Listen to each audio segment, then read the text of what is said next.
Teaching has always been one of my passions. So I grew up in Roseburg, Oregon. It's a small town. It actually has about 9,000 less people than the university does as a town. So it's been a major culture shock transitioning from there to here. Growing up in rural Oregon, I grew up very poor. My mother is developmentally disabled, and so is my little brother, and she was a single mom. So that was the modeling that I had for education. I was raised in an environment where many people did not have access to education, especially higher education. Envisioning myself in a college setting or in a higher education setting was something that I didn't think was possible. I always had these high aspirations of going to college and engaging in community action through social work and social policy change. And I believe that there's a direct connection between community effectiveness and education. At the end of the first year of the master's degree, we were tasked to propose a topic for our thesis, and my two friends and I decided that a trip to the borderlands would raise awareness about the conditions of the borderlands.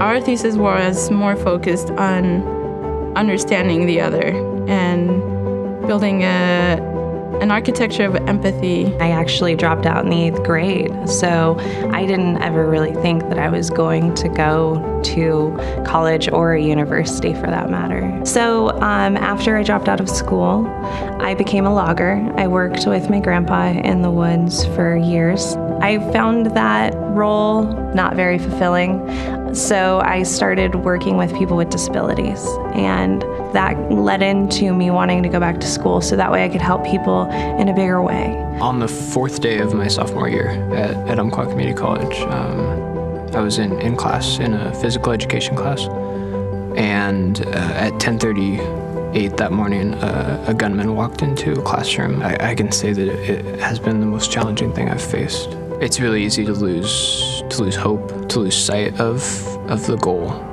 which is a college degree. Because of everything that I've experienced in the past 2 years as a master's degree student has led me to now be an adjunct professor and kind of be a leader. But I feel that I have a unique story and motivations, and I can use those to change things, hopefully for the better. Just the idea that I might have a bachelor's in another 20 or so credits, that's amazing. And that is the first time in my family that's happened. So, and I can set the precedent for what can happen in the future, right? More times than I can count, I thought of giving up, but more times than I can count, people have come up beside me and told me that I can do it. The scholarships mean a lot. They mean more than just money. They allow us to overcome obstacles financially that in many instances would limit their possibilities of attending school. I remember the first time I ever got a scholarship, I cried because someone believed in me. So when I didn't know if I could do it, someone did. I'm proud to say that I'm on track to graduate summa cum laude, and without the support from the PSU Foundation, it would be much more challenging. I think PSU has taught me that I can do it, that I can work hard, and that I can take these very high-level science classes and succeed. I intend to practice architecture, but at the same time make a difference through the education. I think that donors have a very important role at Portland State University. Their contributions really make a difference. I would like to tell them thank you. From the bottom of my heart, thank you